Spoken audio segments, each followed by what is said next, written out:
Hello everyone and welcome to another episode of Minecraft Disney World, the series in which I go around the Minecraft recreation of Disney World, pick an attraction, and talk a little bit about the real attraction in the real Disney World while riding the Minecraft version.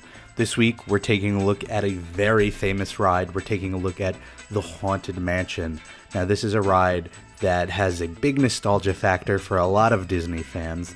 It is in Disneyland, it's in Disney World, it's even in Tokyo Disney, and I believe they're working on some sort of spin-off for Hong Kong Disney.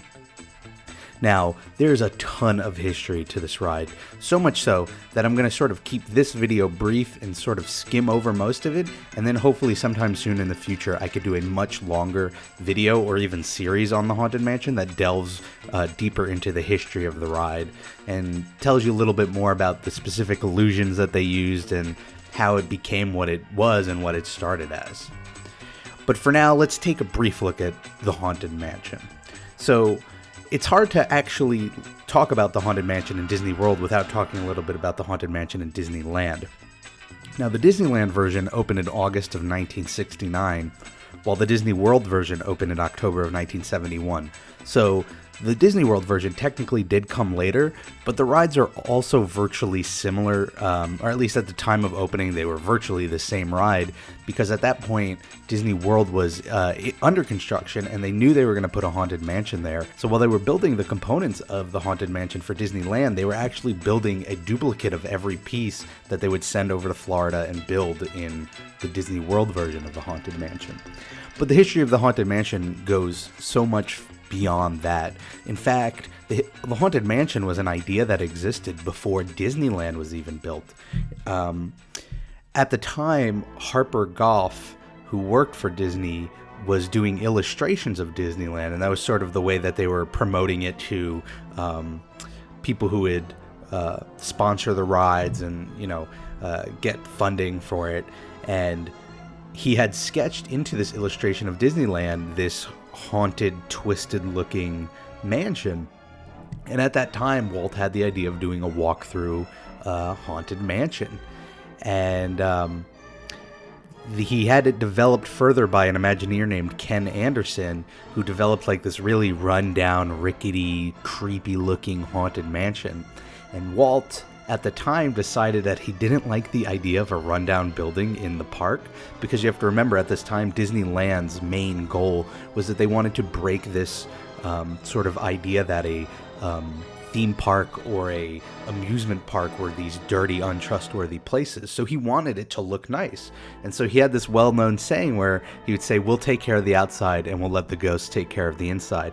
And that's why today, if you look at the Haunted Mansion, both in Disneyland and World, despite looking sort of creepy, they also do look pretty well built and clean, and they don't look like the sort of rickety, rundown shack you would see in like Psycho or something. But in any case, Disney had two Imagineers set on making all these effects for this walk-through Haunted Mansion that he wanted to build, and these two were Raleigh Crump and Yale Gracie, and they specialized in these special effects, and they were sort of creating these illusions that would go with stories that Ken Anderson would write that would, work together into this Haunted Mansion. And this is just a cool little story about how great they were at their job. They were working at WED, which stands for Walter Elias Disney Enterprises, which is where they created all these effects. And they were so good at it that the cleaning crews would actually become afraid of the effects when they were cleaning the warehouse at night, and they asked the management of the building to leave the lights on and turn the effects off after hours. So naturally, what Raleigh and Yale did was the exact opposite. They connected all of these Haunted Mansion effects to a motion sensor switch, so when the cleaning people walked in, it would turn everything on. And they set this up, and the next day they came to the warehouse and they found all the effects were running and there was just a broom left in the middle of the floor. And that's when management told them that they would have to actually clean the studio themselves because the cleaning crews were never coming back. In any case, they developed it and they worked on it, and it actually had a really long development period. It was announced in 1961, and at the time they said it was going to open in 1963. By 1963, they had built the outside of the building, but it still wasn't done. And then in 1965, they previewed it on television on The Wonderful World of Disney, but it didn't actually open until 1969. Now, a big reason for this was Walt wasn't totally happy with the way things were turning out, and he was a perfectionist. But on top of that, he was also working at the 1964 World's Fair. He was working on Disney World, and then unfortunately in 1966, he passed away, and Disney sort of went into this lockdown when he died where they just didn't know what to do. So there were all these components that came together and caused it to have this really long development.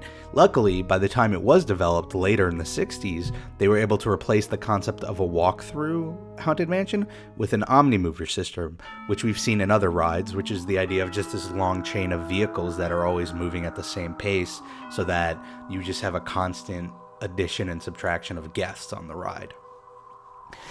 Walt also originally wanted to add a restaurant to the ride. He wanted to have this museum of the weird and just have all these weird things like man-eating plants and just something you would almost expect out of Ripley's Believe It or Not. And then you would sit down and eat. But after he died, they sort of scrapped that idea. But it sort of lends itself to another problem that the ride ran into when it was being built, which is that they had two main designers on the ride. It was Mark Davis and Claude Coates, and they're two famous Disney designers, but they were in constant clashing with each other over how the tone of the ride should be. One of them wanted it to be a scary ride, like a Haunted Mansion, and the other one, going more with like a Disney route, wanted it to be sort of silly and a little spooky, but just more jokey than anything else. And they just never were able to agree. And ultimately, what ended up happening was they just both got their way, and all of these scenes were sort of mixed together. And you can actually see it today. If you ride the Haunted Mansion in Walt Disney World, the first half of the ride is, tries to be fairly creepy. Like, you have the stair room, you have people trying to break out of a coffin and the doors, and the seance scene, and just all of this stuff is meant to give you this grim mood. Like, there's really nothing funny or wacky about it. And then you have this transition when you're seeing the ballroom scene, or the dining room scene, where after that point it starts to become wacky, and you have like ghosts popping up behind the tombstones, and that's when it starts playing Grim Grinning Ghosts, like the upbeat song, and you have like your hitchhiking ghosts, and it just sort of becomes a little more silly at that point. And so you can just sort of see the influence between the two designers in each particular scene. Now, in Disneyland, the Haunted Mansion was placed in New Orleans Square, so the outside of the ride looks very much like a, Bayou, New Orleans sort of architecture. You can actually see it in Port Orleans, the resort, whereas there was no New Orleans Square in Disney World, so they had to just sort of put it in Liberty Square. And so they ended up using a more Dutch Gothic architecture style, something you'd see more in like the Hudson River Valley of New York or Pennsylvania, rather than New Orleans and down south in Louisiana. So they have very different outsides. They had very similar insides. Now it's sort of changed. I mean, every winter they sort of redo the Disneyland version to theme it towards The Nightmare Before Christmas. And then, the Disney World version saw a revamp where they added different scenes, and there were actually a couple of more scenes just in general because, the one thing Disney World had, that Disneyland didn't, was like this extra space. And so it allowed them to build out more and do more. And, that's just sort of how the Haunted Mansion developed. Like, you ride in this Omnimover, you go through all these scenes, and, the concept is that there are 999 ghosts in the Haunted Mansion, and there's always room for one more if you want to apply. And it's a great ride because it's just got such a deep-rooted origin with Walt Disney. I think there are few rides today where you can really say that, where he had a lot of involvement, and he may not have been there to see it opened or to see the final product, but this was sort of one of those ideas that spawned from him. And so that sort of makes it special. And it was interesting because when it opened, in the 70s or, late 60s for Disneyland, a lot of people criticize it for not being scary. They expect a Haunted Mansion to be scary. But today, I think if you looked at it, you'd see that there's a lot of love for this ride. It's a very nostalgic ride. And that just sort of, I think, lends itself to, one, growing up with it, and two, knowing that this was something that Walt had a big involvement in. In any case, there's so much more to talk about, when it comes to the Haunted Mansion. I haven't even gone into the details of, specific illusions and how they do them and, how they've developed. But hopefully more in the future I could cover stuff like that.